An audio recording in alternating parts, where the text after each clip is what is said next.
Hi, I'm Dan Sweet. I'm with Vertical Aviation International, and welcome to today's webinar. We are glad you are joining us today. Let's go ahead and get things started. Let me share my screen here. There we go.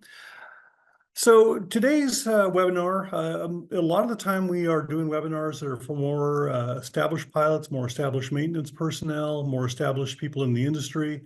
And we had a question that came up this spring from someone outside of our organization about somebody they were aware of that had just achieved their commercial license and was kind of surprised that there wasn't an immediate upgrade into a PIC role in a big helicopter. And so what we thought we'd do is hold this webinar that would help to establish expectations and then also provide career advice and guidance on how to proceed so that you can reach your dream job. So you've earned your license, whether it's a pilot's license or an A&P maintenance license. What's next for you? We have a great group of people today. Let me go ahead and get started. Our moderator today is Greg Brown. He is a former Marine Corps CH-53 pilot who is now working for Vertical Aviation International as our Director of Education. He's responsible for all of the education courses online and on our website and for the courses at VAI, Verticon, previously HAI Heli Expo. We have Joni Foster. Looks like I messed things up. I'm sorry. John Ballard, excuse me. John Ballard is the Operations Support Manager and Talent Acquisition Specialist at PHI. He's a retired colonel in the U.S. Army, and he is responsible for recruiting pilots and mechanics at petroleum helicopters. Here's the slide I was looking at. Janie Foster is a former AW-139 pilot with Aero Helicopters. She's also experienced in the areas of medevac and search and rescue, wildland firefighting, logging, utility, and offshore operations. And she recently retired from the Air Evac Life Team as a pilot recruiter, so has lots of information. We have James Simmons, who is the founder and general manager of Avilatus. He is also the senior manager of aviation quality for Ulista Aviation. A military veteran and A&P mechanic, he has a wealth of experience in the helicopter maintenance industry. And we have Wes Van Dell, who is the chief flight instructor for rotorcraft for the University of North Dakota, or UND. He is a graduate of UND, and he's been a full-time flight instructor in helicopters since 2007. We know that this is probably the first webinar that some of you attended. We would like to make this as interactive as possible. We want to make sure that you get the information you need from these webinars. Please use the question module. I will pay attention to the chat module while we're proceeding, but the question module will do my best to focus on, and we'll try and get your questions into the mix at the end of the presentations. We may not get to every question today. We'll see how things look. This webinar is being recorded. We will make this webinar available online probably tomorrow. It could be as late as Monday, depending on how fast things can get done. Feel free to go back and review it. Feel free to share it. Let us know what you think on that as well. So let me stop sharing that screen and introduce Greg Brown, our Director of Education. Greg, thanks for joining us today. I'm going Thanks, to Dan. back out and let you get things rolling. All right. Thanks, Dan. I appreciate it. This is a great webinar, especially for the young folks coming up. This will kind of help you as you look forward to your career in the vertical lift industry. First, we'll start with Wes Van Dell. And Wes has been a really good instructor at UND for quite a while. I've met Wes the last few years. And Wes has a presentation. He wants to give us a real quick snippet on some of the things that he's seeing as an instructor there at UND. So Wes, I'll turn it over to you. All right. Thank you, Greg, and welcome everybody. Dan, thank you. You've got the slides up going here. Yeah, so my background, so as a graduate, or as a student, I should say, really I've been trying to answer the same question for a number of years. So you get your certificate. what do you do next? So, I've been flying helicopters since 2002, full-time flight instructing at the university since 2007. So I've spent the best part of my career helping people get started with their career once they get their commercial or their CFI certificate.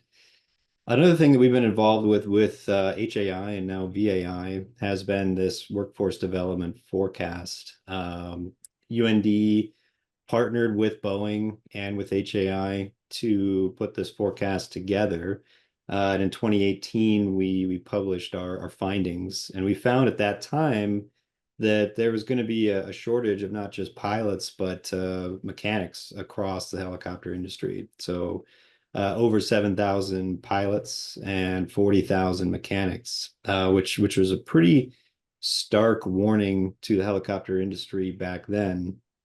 And at the time, it wasn't really being felt by operators as much, but we're certainly all deep into it now. And I think that's something that a lot of low-time pilots don't really see. There's all this talk about a pilot shortage or mechanic shortage, but they can't quite get into that first job, or they don't really have an idea of how to get that first job. But it is here, and it's happening at the high end of the spectrum, and it's trickling its way down to that entry level job as well. So go ahead and go to the next slide, Dan.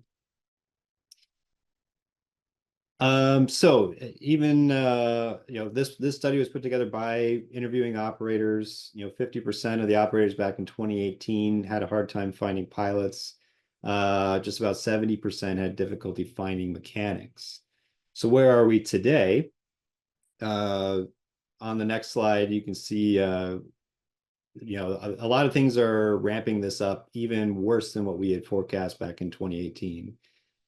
First thing is just airline. The fixed wing industry has been, for lack of a better word, poaching experienced pilots from across the helicopter industry and straight out of the military as well. They offered clear pathways into a captain seat in an airliner that paid significantly better than what they were making, in the helicopter industry, and kind of gave them that clear sight as to what their career would be. So that kind of accelerated this pilot shortage quite a bit over the last few years. Next slide, Dan. So where are we today? So we're still tracking this. We're about halfway through that forecast period, which ends in 2036, I believe. But as of just last year, we've seen the number of operators report that they're having a hard time recruiting pilots increase from 50% to 86%. So we're definitely in that, it's hurting everybody right now. So the need for pilots is certainly there. And that's across all levels of the industry, whether it's tour operators or EMS, or offshore oil, et cetera. So it's working its way throughout the entire industry. Next slide, please. Even our FAA statistics are backing that up. So we've actually seen a decrease in the total number of helicopter pilots since over a decade, from 2013 to the end of 2022. The total number has decreased by about 4,000 pilots. 65% of that's commercial pilots, so that's about 20,000, just under 20,000 pilots that are commercial operators. So we're seeing the number of people wanting to become helicopter pilots or maintaining their pilot certificates also decrease, which is affecting the industry, which is really why we're here as part of a workforce development group, and then trying to help people get connected with that first job and upwards and into their career. Next slide.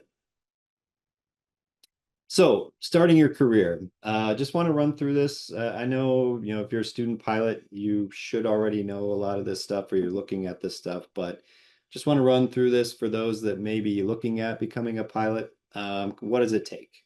Basically, what will it take to get qualified to be a commercial pilot? First of all, I think the first target you need to understand is you have to have a minimum of 150 hours to even apply to take your commercial check ride.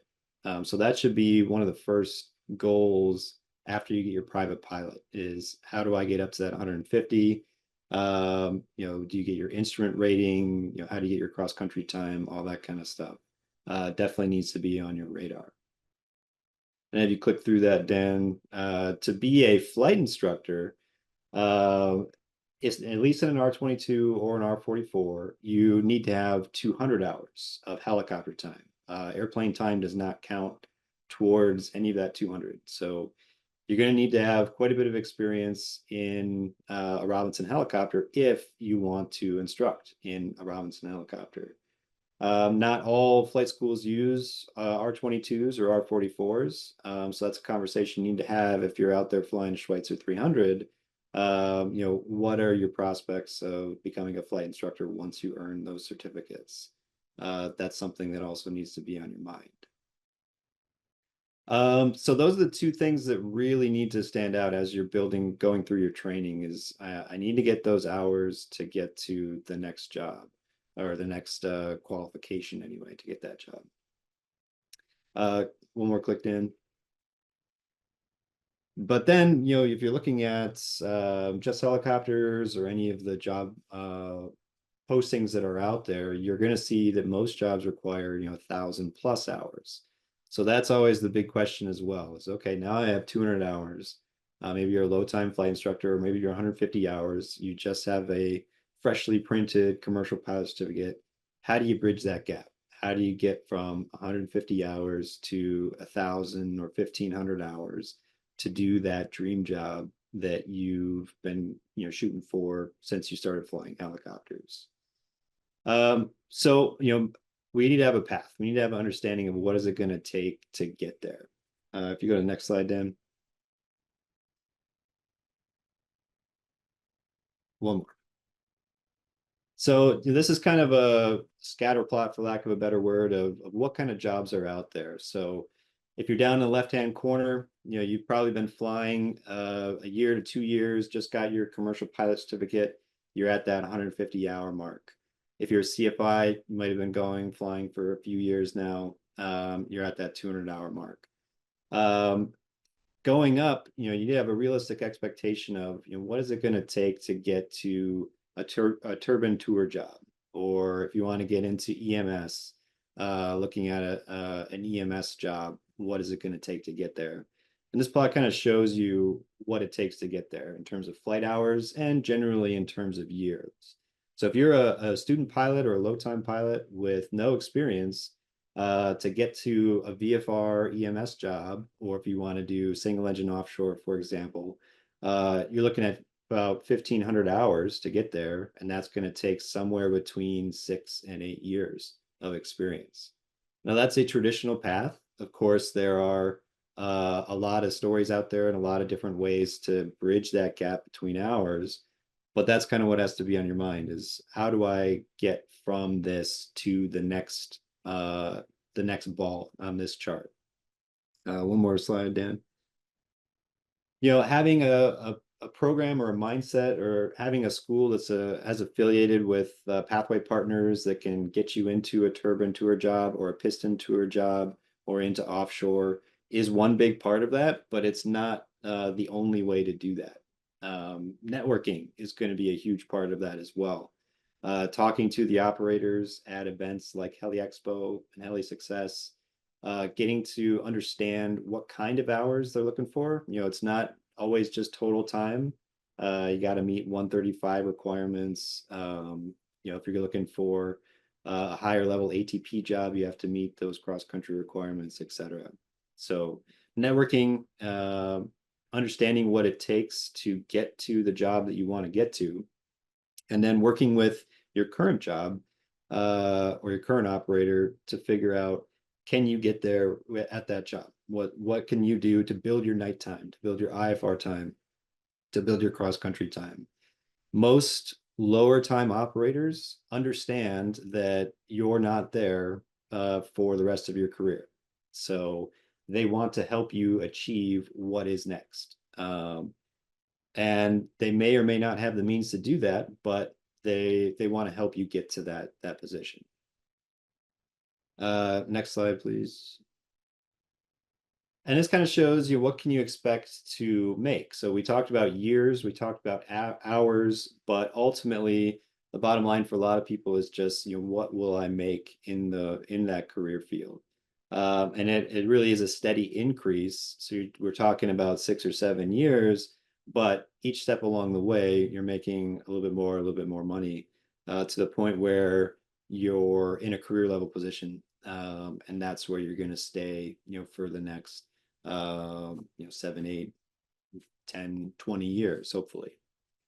And my biggest message, and I'll hand it off to Greg here, Dan, if you want to click one more, is just plan for each step. So if you're a flight instructor, looking to get into turbine tours, what can you do to make yourself marketable for that? Try and meet your 135 minimums before you start applying to that operator, which means night, which means cross country. It's going to be hard to build those things during doing piston tours if they don't do a lot of night flying and stuff like that. So you need to start looking for those hours, searching for those hours.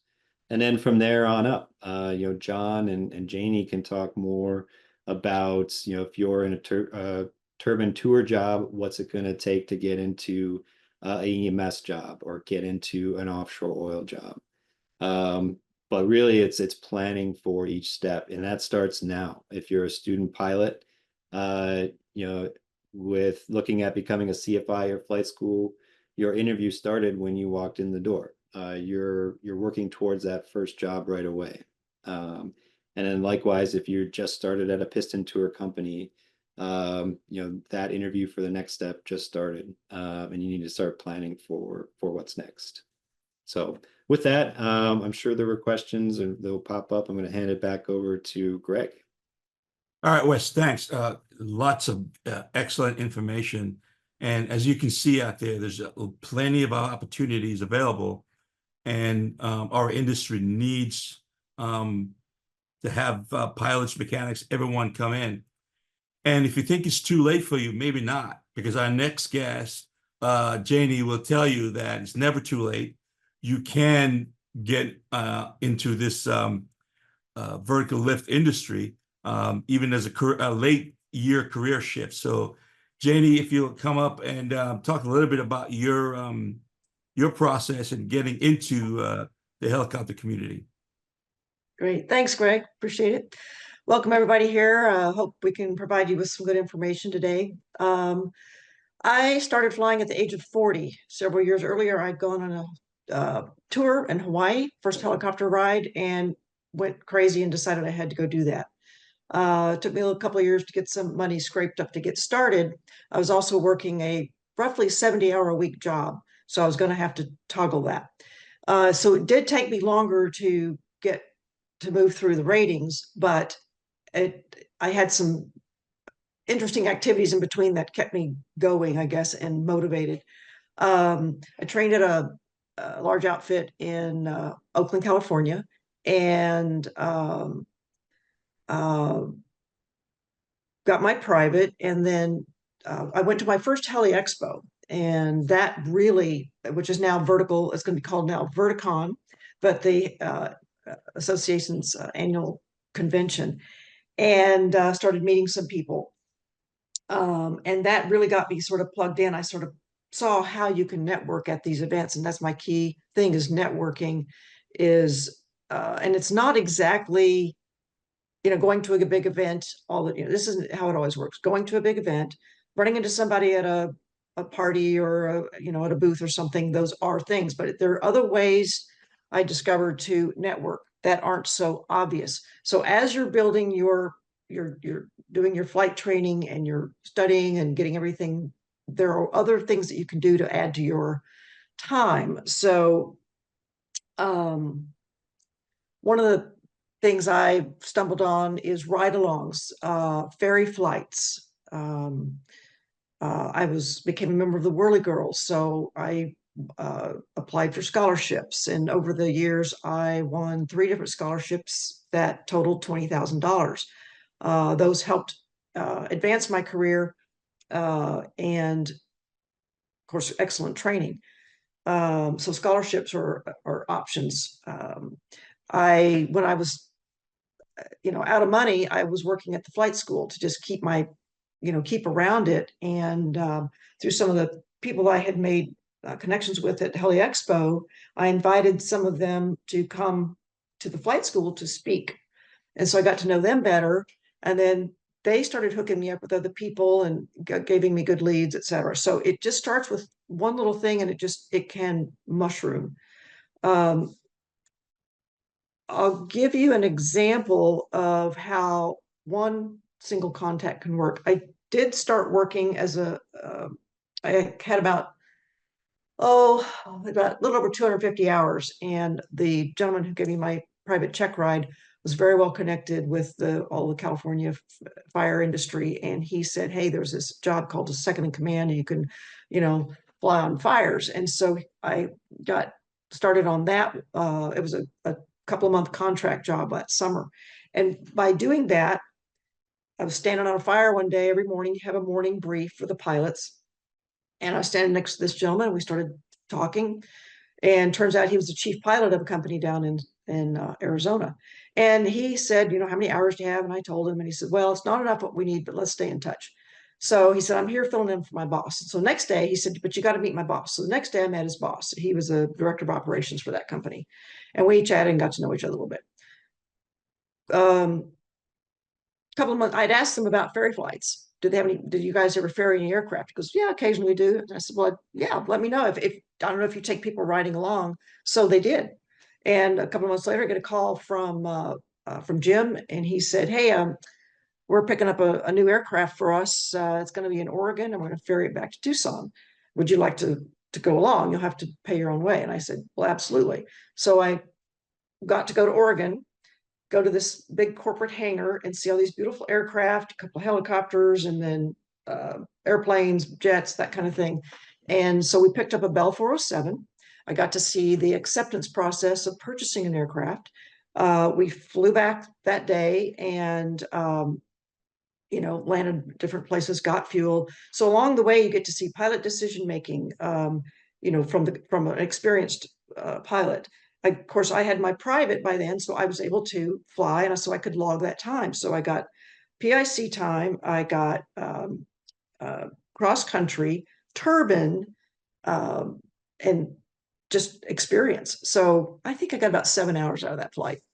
Then a couple of months later, I go to Heli Expo, and I'm on the floor of Heli Expo, and they have a static display area, and look at this one helicopter. Said, that one looks very familiar. And I started talking to the guy who was representing, they were selling that aircraft. And I said, where's this aircraft going after the show? And he goes, well, it's going back to Oregon. And we were in Dallas. And I said, do you think I could ride along? And they said, well, I don't know. Let me ask the pilot. So long story short, I got to ferry that aircraft with this very advanced, he was a designated pilot examiner. He was a PhD, just very well known in the Oregon area, and extremely good pilot. This was an Augusta 109E Power instrument. It all tricked out for instruments. And so we made a 3-day trip from Dallas to Oregon into Portland. And I got cross country night, had filed an IFR flight plan. So I got to see, we did a pop-up. I got to see that. Weather decisions. We got to our stop in Tucson, and the weather was coming in and we couldn't go anymore. So he said, yep, we're just going to stop and spend the night here. And so that was a good lesson to say, the decision making is like, don't push it. And it was ironic because in that FBO, we were waiting to kind of figure out what we're going to do with our weather. Some jet lands, and corporate jet or a private jet, actually, and these people get off and they're all huffy and puffy, and they're pressuring the pilots. Like, we have to get there. I have a shopping trip in Beverly Hills, and I'm just using that as an example. But they were pressuring them to go, and they kept looking at the weather, trying to make it change on the screen in front of them. And of course, it wasn't going to change. Even for a jet, they couldn't go. And so they had to tell those people no. And that was just interesting to see those weather making decisions. But anyway, got all the way back, picked up about 15 hours of flight time on that. And so again, turbine, twin, cross country, some instrument training, actual IFR. It was amazing. It was just absolutely amazing. So then, this is after meeting this one person. Remember that was the connection. And now in 2003, I'm on fires. And what was it, 2004? I'm losing my track. I had to write it down. So in 2004, now this is my second time working on fires. So our second company now is a full-time job. And we're on a fire. I standing next to a guy on a morning brief, started chit-chatting. And we weren't flying that day. We were kind of waiting for our flight. So I walked over and chatted with him. He was sitting there with a Bell 407, and he worked for the same company, that company down in Arizona. I didn't think twice about it. At any rate, we chatted for a little bit, and then we all flew off to other fires after that. Well, I get a call from Jim, this original guy that I met, and he said, hey, I got an opportunity for you up in Alaska. He said, it's flying a Bell 206. And I said, but you got to have an instrument rating. I said, I don't have my instrument rating. I don't think you need one right now, but they'd like you to get one. I said, okay, but I am working on it. So at any rate, he said, call this guy here. He's the chief pilot, and chat with him. So I called the guy and left a message, and within minutes, I get a call back, and he says, is this the same Janie Foster I met on the Toke fire this past, last August? And I said, yeah. And he says, yeah, I was flying I said, that was you flying that 407 on that fire. So at any rate, I got to, they said, we'll bring you up for an interview. He said, don't worry about your instrument right now, but you do need to be working on it. So I hadn't flown a 206 in a long time. Now I've been flying Sky Cranes and S61s, whatnot, and went back for an R-22 BFR. So that was an interesting switch. But he said, yeah, come up, we'll do a flight test, a flight evaluations. We'll put you in one of our 206s and then go fly around. I'm like, okay, great. So I called Jim and I said, hey, can I come by some 206 time from you? Could you guys just do basic maneuvers, hovers, autos, just get me tuned up again in a 206? So I had a little bit of money saved, and I got myself to Tucson, and paid for some flight time. And they gave me a couple of extra hours because they knew I was interviewing for a job. And then I went for the interview in February the following year. I did that flight training with Jim, interviewed in February, and I was driving to Alaska in March and started my job at Evergreen, where I was for 7 years, and did just all kinds of great things. So that's meeting one person on a fire. And so that's why I'm saying these just unexpected opportunities. The other thing, other places, you can meet people at FBOs. You can go to air shows. There's usually a EMS helicopter parked somewhere on the ramp. You can go talk to those guys. Maybe in an air show, they've got other helicopters parked. Go talk to the pilots. Go see what they're doing. Go talk to the mechanics. If you're looking for maintenance work, you can just get ideas and meet people. And sometimes they can take you for ride-alongs. You won't get to, you won't get to fly, but if you're a mechanic, you can ride along too, or go visit the hangar and meet people. So those are some other ways. The industry shows, of course, Verticon, formerly Heli Expo. Heli Success is another career event that happens now. It's virtual. It's currently virtual. Happens in the fall. Go to justhelicopters.com for that. If you're at a different stage in your career, or if you maybe want to get into law enforcement, go to the APSCON. It's the Airborne Public Safety Association. They have an annual conference. I think it's coming up here in a couple of weeks. Go to Quad A, which if you're coming out of the military, you're in the Army, Aviation Association, Army Aviation Association of America. Or if you're coming out of the Navy or the Coast Guard, go to the Naval Helicopter Association. So find these associations, go to their conferences, and you'll be rubbing shoulders with people that you know and could maybe offer you opportunities. Those are just a few. There's more, but those are some just ideas for depending on where you're coming from. Trying to think. Those are some of my primary. I've got all kinds of stories about other ride-alongs and meeting people, and it's uncanny. I will tell you, on the 3 scholarships that I won, one was a 206 transition course at the factory at Bell, simulator and aircraft, autos, full downs, all the basic maneuvers, and got signed off on that. While I was at Bell, they let me fly a 412, a 407, a 427, and we got to go where the Osprey hangar was at the time and go check out an Osprey. Didn't get to fly it, of course. The other two scholarships, one was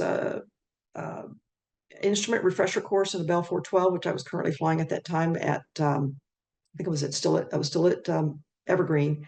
And then the third one was a $8,000 toward my ATP, and that helped me get my ATP.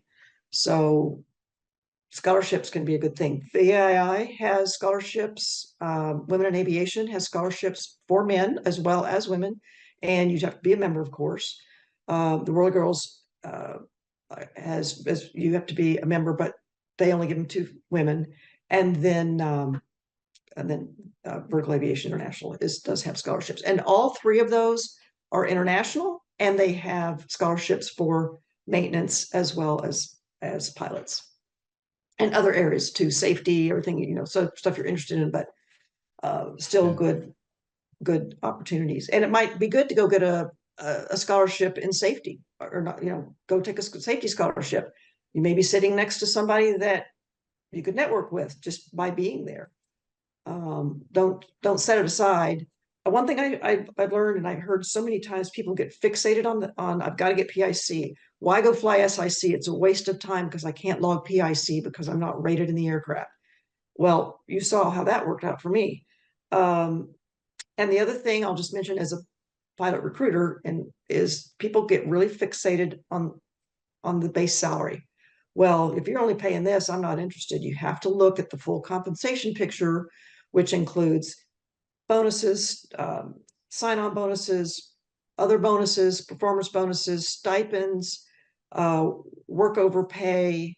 They might have bonus pay at bases or locations that are harder to fill, or, so 401k with a match. What kind of benefits do they have? Health benefits, things like that. Look at the full compensation package. Don't get hung up and just say, no, I'm not going to apply there because they're not going to pay me enough. Right. No, that's really good information, Danny. And that, to me, what you've shown is how important networking is, and don't underestimate what you can do, what you can learn from networking, and always go talk to people, because you never know what they'll say, and be prepared to do that. So great information. And again, you can start, if you think it's too late, it's not too late. You can start. This industry is really looking for a lot of people and on pilots and mechanics. So never think it's too late to start. You can always get in the industry. And even if you're a fixed wing pilot, look at coming into the industry, because I think there's plenty of opportunities for you. Going on, we're looking at also not just pilots, but also from the mechanic side of things. What are we learning as far as mechanics? And the need is there also. So, I want to bring on James Simmons to talk a little bit more about the aviation maintenance side of things, and, what you can look forward to as you're getting into this in the career. Hey, thanks, Greg. I appreciate it. So, from the maintenance side of it, in the rotary industry, it's complicated, because there's a front that begins in the very establishment of your career, where the experience and knowledge comes into play.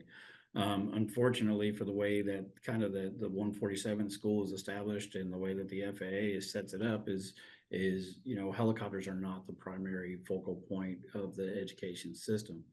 And so that makes it a little difficult to gain the knowledge and the experience as a recent A&P graduate entering the market, because you're almost behind this power curve of you don't have the knowledge and the experience. But that doesn't hold technicians back necessarily.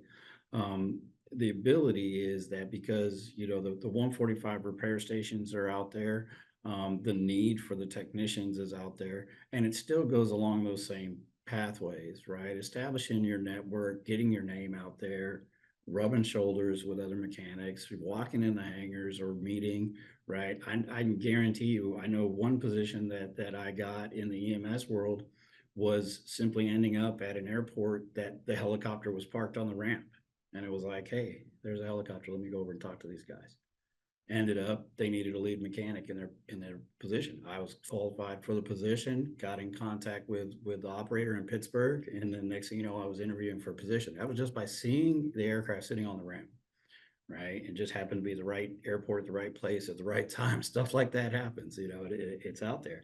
But for the newer technicians, a lot of your operators, one is the advice that I would give. One is understand the certificates of operations and how they work and what's out there. You're not really going to gain what is a 135 operator, what is 9 passengers or less, what is 9 passengers or more in the rotary wing world, right? How does it work? What is the difference between offshore EMS and the requirements and the tour operators and the big helicopters and the little helicopters? Get a fundamental understanding of the industry so that you have a fundamental understanding of which direction you want to go and how you want to start out and how to enter it. And that's where talking to, other technicians or talking with the operators, with the recruiters, and getting an understanding. If a position is posted and it may be asking for, the 3 to 5 years experience of rotary wing, throw your name in the hat. It doesn't necessarily mean what employers, they need the people, they need the help, they need the assistance. They may have something behind the scenes that is not directly posted with that position, but be able to understand and work with you or develop. You're talking about, there is such a thing as vocational aptitude, right? So how you understand systems, how you understand aircraft, how you understand the maintenance process, and how you understand how the certificates work, can excel to aid in that experience and that knowledge to be able to place you in a better position in the beginning. So all of that comes into play, right? A lot of it's, it's attitude driven, it's determination driven. It's from the young mechanic themselves. A lot of mechanics, and I know this is the way the new thing's going, they're looking at the pay. A lot of them are pay driven. A lot of them are what are the salaries, right? Airlines are paying this. Why would I want to work here? Why would I want to do this? Field maintenance on a helicopter. I've worked everywhere from the roof of a hospital to an oil rig platform to working on a beach with an aircraft that was stuck. So I mean, it's just a different walk of life. That's what's great about helicopters. You never know where they're going to end up. Could be in a football field, could be on a highway, could be on a rooftop. Doesn't matter. Could be hot, could be cold. That's if you want something different, helicopters are definitely different. They'll keep you on your toes every day of wherever they're flying, whatever they're doing, and the issues that they run into. And I agree with Janie 100%, right? Don't be intimidated to reach out. Don't be intimidated by anybody to introduce yourself and say, here's the deal. All of us as professionals, kind of the responsibility that we're given is to reach back and help the person behind us and help bring them forward. We don't have nobody entered this industry, the aviation industry at all, knowing all, experienced with all, and being able to do all. Right? Everybody learned from somewhere. Everybody grew up somewhere, and everybody had mentors, teachers, coaches, and mistakes that helped guide them along the way. So, it's nothing new. It just feels that way when you're looking at it from the outside going, I don't know any of these people. I don't know how any of this works. I don't know where to start. And you know what? It starts with the humbleness of a simple question and just asking for a little bit of assistance and guidance. And I know there's plenty of people that, through all the expos or verticons that I've attended, and associations and meetings and groups and everything else, everybody has different stories of how they ended up where they're at. So there is no, this is the copycat path that'll lead you to exactly where you want to go. The determination and the focus and the passion will ultimately lead everybody to where they want to go, but they have to have the commitment, and being able to do it. So, now with the social media and everything, the ability to communicate is a lot easier. So take advantage of LinkedIn, connect with people that you don't know. If you see, hey, this guy works for this company and he does this, connect with him. What's he going to say? No. What's he going to ignore it? Okay, go to the next one. So it's stuff like that. And even if they connect with you, hey, thanks for connecting with me. Saw you worked for this place or whatever. I just wanted to know, what's that organization like, or how do I get here? Or, hey, this is me, this is what I'm doing, and this is where I'd like to go. Do you have any advice for me? So all of that different stuff. And even now, there's such a need and shortage for the technicians.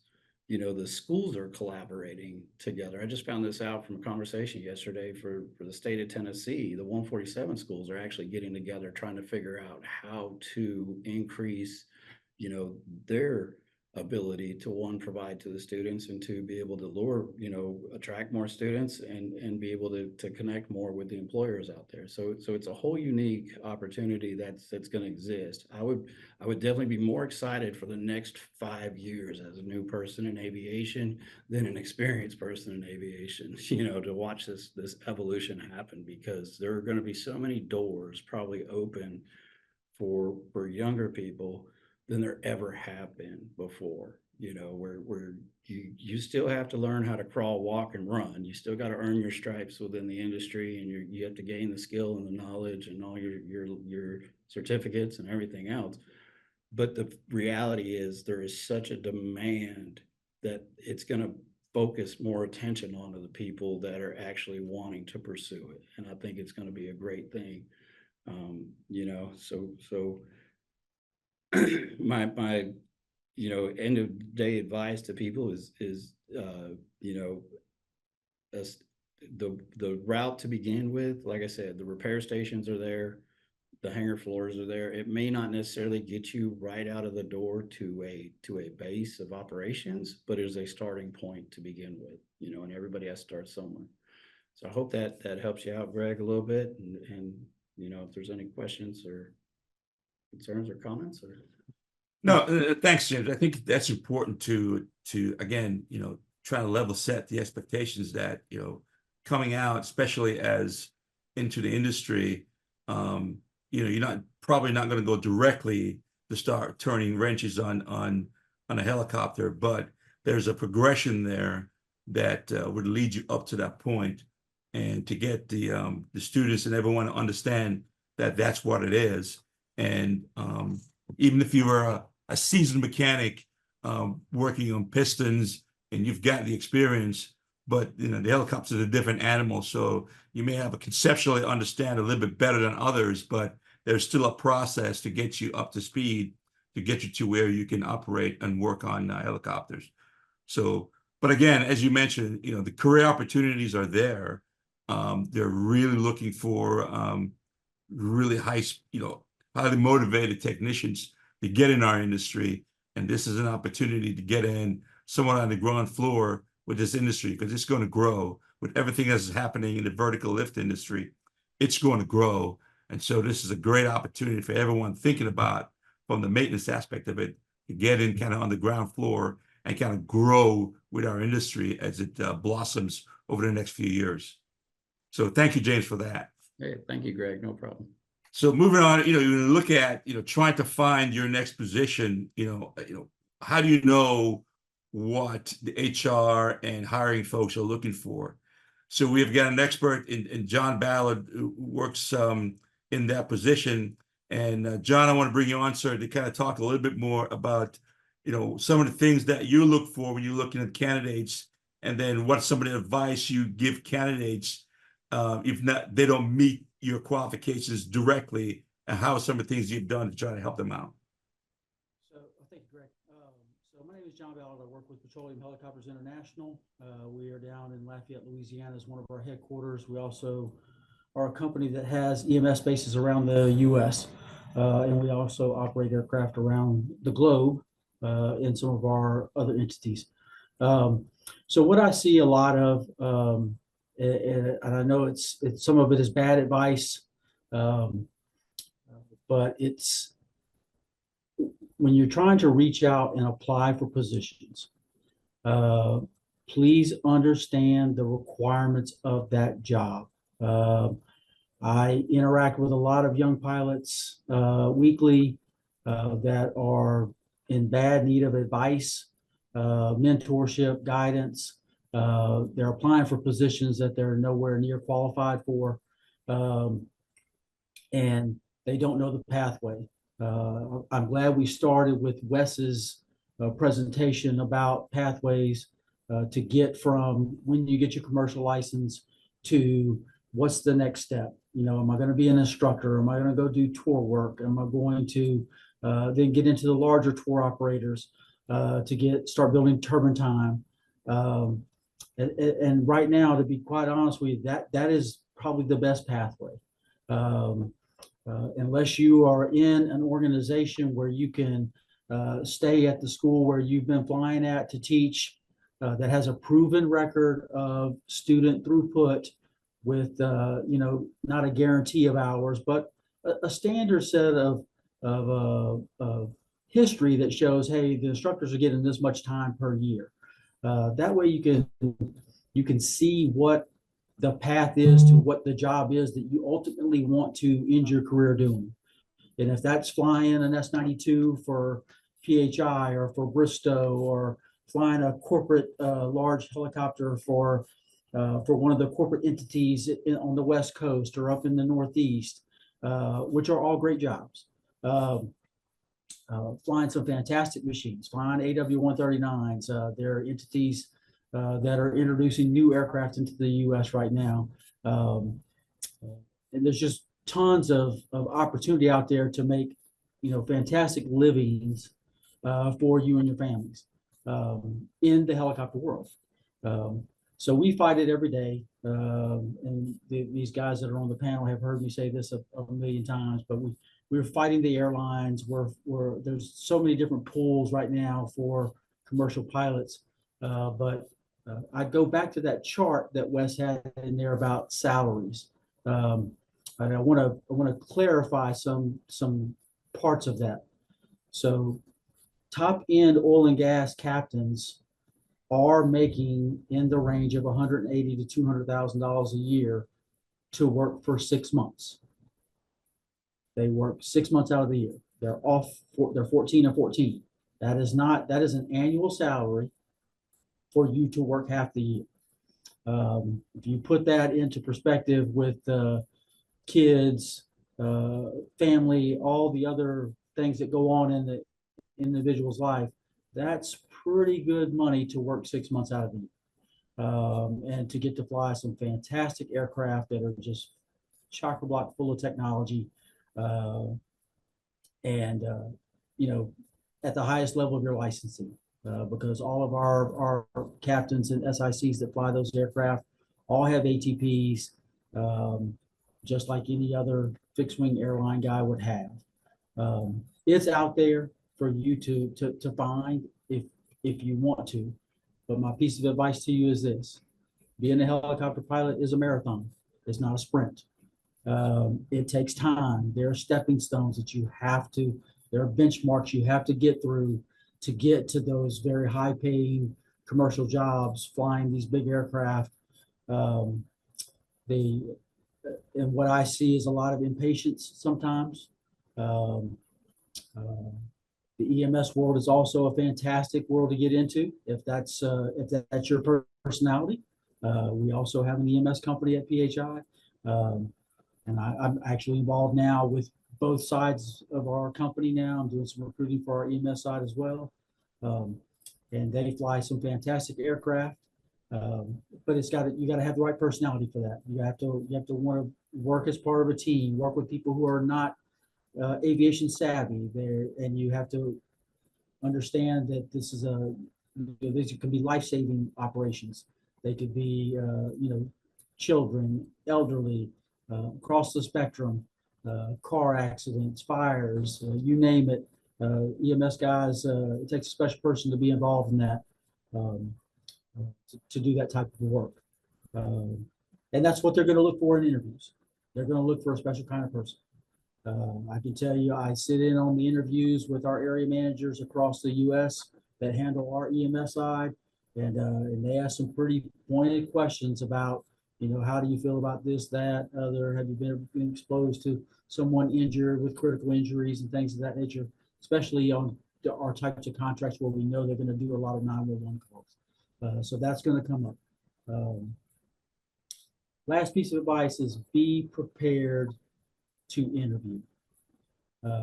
Be professional in an interview. I don't know an aviation company out there right now that does not do flight assessments on pilots. I see a lot of pilots come in very ill prepared to take a commercial check ride with an operator who is about to offer them some really good money to come fly helicopters. And that's sad. You should know everything about that company. Everything is open source now. Anything you ever want to know about PHI is on our website, and you can find it all. You can find our core values. You can find all of our leadership's names, and it's everyone has everything on the internet now. So there's no reason for anyone to walk into an interview and not know everything that you want to know about the company, and have a list of questions that you couldn't find on the internet about that company that you want to know. And they should be able to answer that to you, because it's a two-way street. I tell every pilot we interview here is the same thing. I want you to be at PHI as much as I want you to be at PHI. And that's pretty much how I end all of our interview process when we do our in-person interviews. Greg, I hope that helps. I don't want to ramble on, but and if there's any questions, I'll take them. Yeah, thank you. I appreciate that. And if all the other panelists can bring their cameras up, as you heard from all the speakers here, one of the things that keeps coming up is that networking aspect of it. It's really important to get out there and don't be shy, don't be afraid to reach out and ask a question and talk to somebody. It is a very, very important to understand that networking is key and very important. You can start that, in 2025 at Verticon at a career fair. Don't think because you're just young and you're not graduating or ready yet that you don't need to go to a career fair. A career fair is important to go out and start your networking process where you can meet people, talk to them, and kind of understand a company and their culture and what they're looking for when they seek pilots or mechanics. So if you have the opportunity to come to Verticon 2025 in Dallas, visit our career fair, which will be a Tuesday, March 11th, and come to attend the career fair. Very, very important. Again, reach out to VAI because, we can, if you need a mentor, someone you can ask questions to, we have the reach to talk to some of the folks and that can reach out to them and have them contact you and give you some advice. And Jenny talked about it too, is the scholarship aspect of it. Don't be afraid to apply for scholarships. When you read the scholarships, you think, well, I don't know if I'm going to be awarded this one. You'll be surprised. Apply for it. I know at VAI, we have some scholarships, but you have to be a member of VAI to apply for those scholarships. And if you're a new student or a new student applying for a scholarship, then you have a buy one, get one free.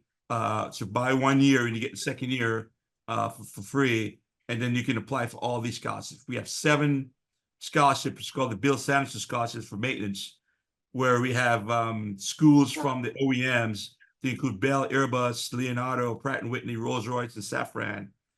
And we have a pilot scholarship and a maintenance scholarship.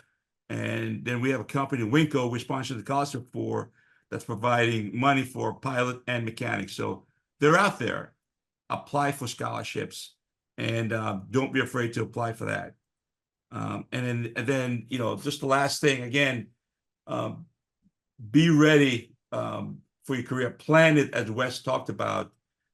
Be prepared. And again, patience is the key. You're not going to get out of the school and find that right one. You have to have a process and have that planning in place and establish that. So, Dan, do you know if we have any questions from any audience out there? We do have some questions, Greg. Let's start with one from Alvin that came in while Wes was talking. So I'm going to share the screen again real quick with the slide that I think Alvin was referring to. And he says, what about a guy who has very high fixed wing time, 5,000 plus hours, but low heli time? Where do I fit on this chart? Yeah, I could jump in there, Dan. It really depends on what we mean by low. If we're talking like, 50 hours low, you're still pretty far down the totem pole as far as opportunities, especially on the flight instruction side. Generally speaking, flight instruction, it's going to require that somewhere between 100 and 200 hours of helicopter time to start that job. After that, it really depends on the operator. A lot of them will just look at PIC time. They'll have some benchmarks for helicopter, but usually it's less. Perhaps John, if you want to jump in, if you have direct experience with people with a lot of fixed wing time anyway. So depends on the operator. Okay, so certain operators operate is the flight time requirements are driven by the customer that you work for. For just as an example, at PHI in oil and gas, you have to have 1,500 hours of PIC time in helicopters. That is a customer-driven requirement. On our EMS side, because of the CAMTS requirements that we operate under for EMS, you have to have 2,000 total hours, but only 1,000 hours of that needs to be in helicopter. So the rest could be in fixed wing. So it really is, it's company driven, it's company dependent, but some companies will, award you for your fixed wing experience, but they're still going to require still a baseline of a certain number of hours of helicopter time for the more higher paying commercial jobs. Okay. Thanks, John and Wes on that. Janie, I think this one might be for you, but obviously anybody can jump in too. From Tyler. Hello from Arizona. How would you suggest going about inquiring about ferry flight jobs? Is it best to drop into hangars, call around, search online? He's also similarly interested in sources to fight fires as a new commercial pilot. Yeah, I'd be happy to answer that. Pretty much all the above. Dropping in hangars, I think I did that a couple of times. I made some phone calls. I know it may not be feasible to go to these big shows, but you're in the, there's so many people there. You can go to their booths. You can go to they have a helicopter on display, and a lot of them are going to be salespeople in the booth, but the pilots flew them in, and usually they're hanging out at the show too. So sometimes they're standing by the helicopter and you can go chat with them. Typically they'll have on a flight suit or a uniform or something, and they're there. You can get in the helicopter, you can look at it. It's there. People are buying helicopters, but you can sit, you don't have to be buying one to go sit in it. Also at the show, they do demo flights, and those are for sales purposes primarily, but I've had I don't know, maybe 10 demo flights over the years where they're gonna, and they'll fill up all the seats if they can. So they'll take interested buyers, set them up front, and then you could sit in the back, but you get to ride that helicopter, listen to what's going on, just kind of be in it. And I had about 5 of them where it was just me and the pilot, and I got to fly the thing. And so that I had no idea I didn't even know what a flight line was. Very first Heli Expo, they said, well, why don't you come out to the flight line with me? My officer going out there, why don't you come out with me? I'm like, what's a flight line? I didn't know. That's, so I quickly found out.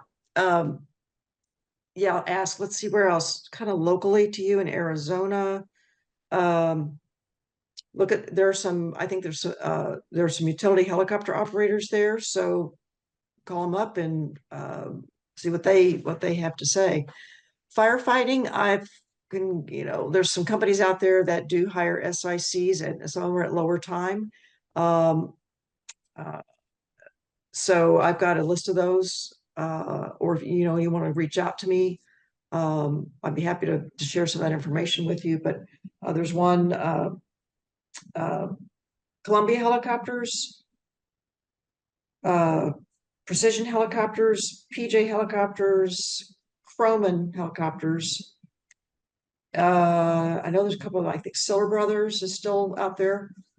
And so those are just a few, and you can call them up.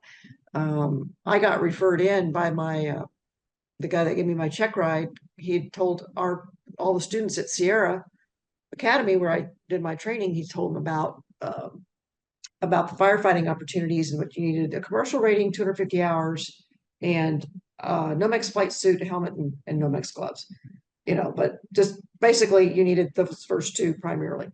And so I remembered that when I was like in between not being able to fly because I ran out of money. And that's when I, called him. He gave me 3 names. I called him and got one. And I called him on a Wednesday, and they called me back on Saturday and said, "Can you be here this afternoon?" And Sunday morning we flew out to a fire.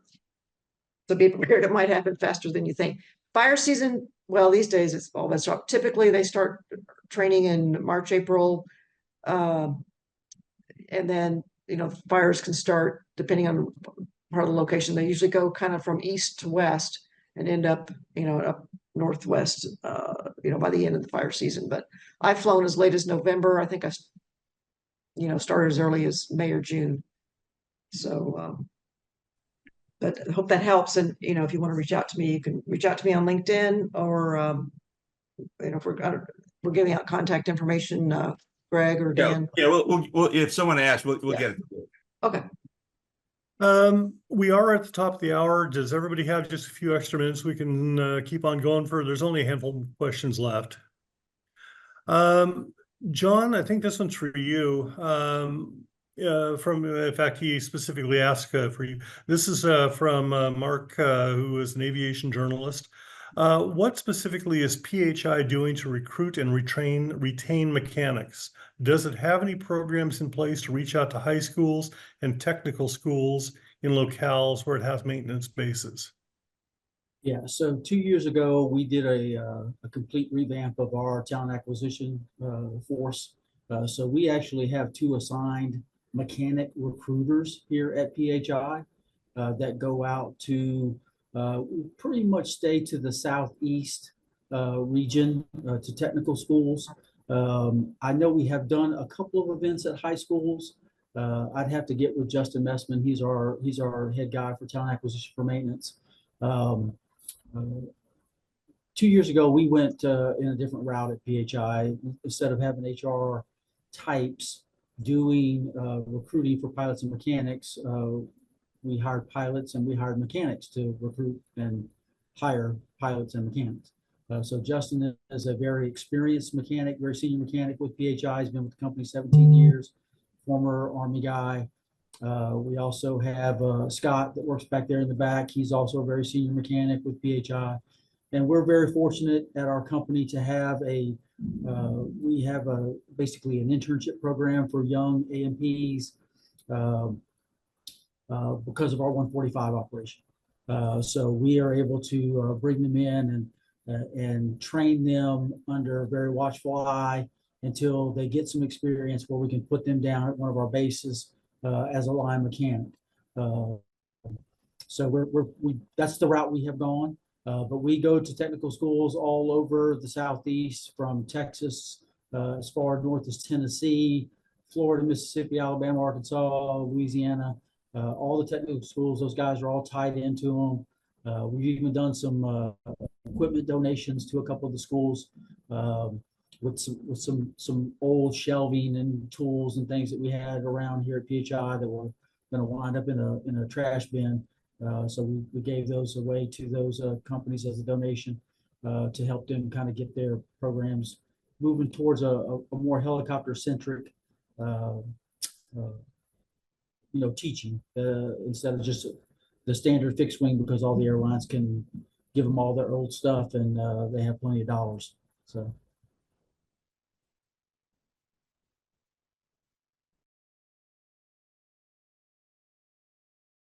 Dan, you muted, sir. Thanks, Greg. They're mowing the lawn right outside the window, of course. So, from Hassan, what other opportunities are there to build time and experience, preferably while getting paid for it, other than pursuing the CFI route?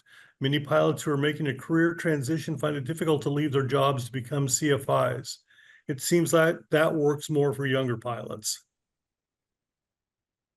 Yeah, I can jump into that one again. Yeah, I mean, that's a big part of my job as well. We have quite a few students here, and not all of them, of course, want to become CFIs. they're looking for other opportunities to get into the helicopter market. And yeah, that chart that I showed earlier, the typical routes are working as a CFI to bridge the gap, which usually takes around 18 months to 2 years to get from 200 hours to 1,000, or typically going into piston helicopter work. That's usually piston tours. So in our case, for example, we fly the R-44 exclusively, and that R-44 time allows them to go do piston tours in South Dakota or Florida or Branson, places like that, which is a great option for those that aren't interested in teaching. However, I will say that the CFI track by itself is, I don't want to say it's the best, but it's usually the fastest and most direct way to get to the next goal. And oftentimes, as John kind of alluded to, and other operators will tell you as well, the next operator, like if you go into turbine tours in the Grand Canyon, for example, they're going to want you to have a CFI certificate, because that makes you very valuable to their organization as far as training and stuff like that is concerned. So even though you might not be looking at CFI as a viable option right now, or in terms of pay or that kind of thing, it may be the best way for you to get to that next goal. For example, doing piston tours as well, if you do it in a place that does not fly at night, you're going to be missing that requirement, going into a 135 operator, or doing something more advanced down the road. And you can get that pretty easily doing flight instruction as well. My advice would be, if you're only not interested in being a CFI because of the money and things like that, most of my CFIs work other jobs as well. So it's not like it's an all or nothing. You can be a part-time CFI. You can work other jobs on the side as well, and understand that it's for a pretty limited amount of time. And then it helps you get to that next step efficiently, and helps you get the things you need to keep moving up. Anybody else want to jump in on that one? I'll just say the SIC was how I built my time. I started my CFI training, just ran out of money again. And that's how I was able to get going. And then I got going so much that I got a full-time job, and I actually never did go back and get my CFI. I wish I had, but by then I was gainfully employed, and that's just how that rolled for me. But it's still a way to build time and just keep you going, and then come back, get some money, then come back and uh, and train. And Wes does bring up some very good points about having that training, how valuable you are to an employer. This is probably a question for everybody, because I think it can work across the pilot and maintenance side. It's from Tyler again. Are requirements in the industry a hard line, or can you be short on a few requirements and get the position as still being the best candidate in the application pool?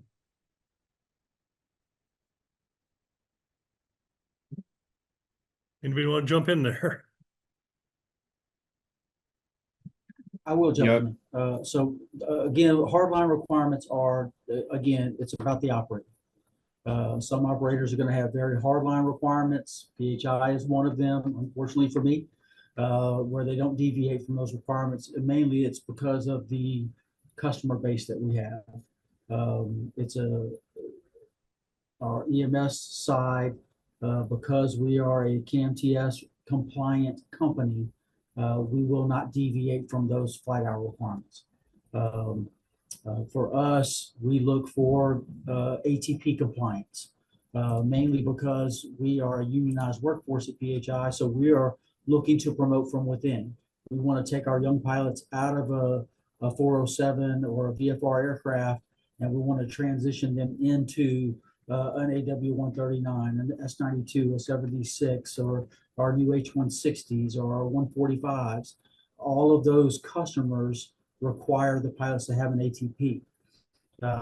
So we actually have DPEs on our training staff where we train pilots, and we get them their ATP license provided by the company. we give them the evaluations, we provide them the aircraft to take the evaluations, we do all the steps to it because it's important to our customers, and our customers keep our lights on. So we're going to continue to meet those requirements. Some companies will deviate from it. It's all going to be driven by their business model, the customer they support, their insurance carriers. Those are the restrictions that come about for most companies. Wes, did you want to throw anything in there on you? I mean, John pretty much nailed it. It depends a lot on the operator. There are tour operators who it is a very hard line. You must have 1,000 hours, end of story, or PIC, I should say. But then there are others who are more independent or smaller operators where their only restrictions are insurance driven. So if they know you're a good pilot, and you're short of what they're advertising, but you're above their insurance requirements, then yeah, they'll likely look at you. So it really depends a lot on the operator, and getting to know that operator and talking with the chief pilot or someone in their HR departments, getting to know them is a good step to do that. Okay, and Wes, this one might be for you too. It's from Ian. For those of us fixed wing transition folks, what opportunities are there to build time without paying for it between commercial and CFI to meet SF AR 73 requirements for CFI? Are there any jobs out there, or is it just networking and getting lucky? So I don't know if networking is necessarily getting lucky, but there are definitely jobs out there. A lot of seasonal jobs as well is a great place to look. So I have a student right now who is in our CFI program, who is off doing crop drying in an S58, out in the Pacific Northwest. I have another one who is starting at the end of this month, who is down in Texas doing rice pollination in an R22. And those are paying jobs, obviously, so they are jobs. But they're seasonal and they end, at the end of the summer or when winter starts and stuff like that. So that those are great opportunities to build your helicopter time specifically. Assuming you already have your 50 hours in R22 or R44, then and you're just going for that 200-hour total time, then those are great things to look for. And typically those are advertised seasonally as well. So, keep an eye out for those things when they pop up. And, Janie's message, one of the big things I take away from that is just saying yes to opportunities, and being able to move and follow those opportunities. So you might not want to go to Texas in the summertime, but hey, if it's that opportunity that gets you to that CFI job, then take it. Those types of things. It might be a short-term sacrifice, but it's well worth it in the end. Well, I think that also talks to a person's versatility and willingness to be a team player, which I think, again, goes massive distances within our industry, where people recognize that you're making the effort to be a great coworker. Okay, well, I think that's the last of the questions we have for this webinar. Wes, I'll start with you, thanking you because I ended with you on the introductions. Wes, thank you. Janie, James, Jonathan, and Greg, thank you guys for taking the time out of your days to help put this presentation together and to come online and to make the presentation and answer questions. Obviously, you guys are giving back to the industry that has helped you, and we're grateful that you guys were able to help us today. Thank you. Thanks, Dan. And to anyone out Thank you. there coming to AirVenture, visit us at the VAI booth in 363. So come on out and talk to me if you need to. Thanks again, Dan. Appreciate you putting this on. Absolutely. It's a brilliant event as well. Yeah, to Janie's point earlier, anytime you see, and I think James as well, anytime you see a helicopter, go to it. Go talk to people. This past winter, during our 75th anniversary, VAI identified 44 different missions. if you can't find something in that mission set that intrigues you, maybe flying isn't for you. There's so many cool things to do in our industry that it's just a land of opportunity. Okay, well, I'm going to wrap things up now with some housekeeping duties. Thank you again, everybody. Let me get to this screen here. What's coming up next? We hold our webinars on the second Thursday of every month now, 4 p.m. Eastern time, just like it was today. The next one is for a very select group of owners and operators. The FAA has just come out with their mandate for safety management systems, SMS. And if you don't have an SMS program in your organization, what does it mean for you? I know you've got a little bit of time. We're going to try and make it real easy. We have a representative from the FAA. We have representatives from 2 companies that have well-established SMS programs. And we have a representative from Wyvern. They're a VAI partner program that helps companies produce SMS programs. They offer great discounts for our members as well. Come on, advance. There we go. Just like we did today, VAI likes to share information. We like to share news. A couple of different ways we do that is through our quarterly magazine, Rotor. It's going to be undergoing a name change probably in the next edition. And it has some in-depth articles, some great articles. It's one of those ones that it's a great reference publication. We encourage you to subscribe, take a look at it. The subscriptions are free, even better. Right now, there is a stipend for international mailing charges. It's not too much. The other thing that we do every business day is Rotor Daily. It's another free publication that comes to your inbox. We do all the Google searches and searches through regulatory agencies. We find the news about our industry and want to share it with you. We try to get it out at about noon Eastern each day. It's just a quick and easy way to catch up with what's going on in the industry. For the people who are on this webinar, we also have a jobs column on the right side of the computer screen or at the bottom of your phone. There will be a listing of jobs. It's a great place to keep an eye on as an additional resource for everything else. Easiest way to subscribe to both of those, go to rotor.org right now /subscribe. We will be changing the URL on that fairly soon. We are making the transition from HAI and Rotor to VAI and a publication called Power Up. Feedback time. Let us know how we did. Is there anything you'd like to see us do differently? Is there a webinar subject you'd like to let us know? Easiest way to tell us about different things that the association is doing is send James Viola, our president and CEO, an email. Just let him know exactly what you're thinking. President at rotor.org right now. We will be changing that as well as we make our changes in email. But he reads every email and he does transfer that over to staff members to deal with as necessary. That does wrap up our webinar for this week, this month. We are grateful that you took time out of your schedule. We hope that it was informative and hopes that it helps you find the career that you're looking for. If you have any other questions, please reach out. Look for other webinars at rotor.org/webinar about upcoming webinars, past webinars, but we're also on YouTube. Until next time, we ask that you be safe and fly safe, and we'll see you again very, very soon.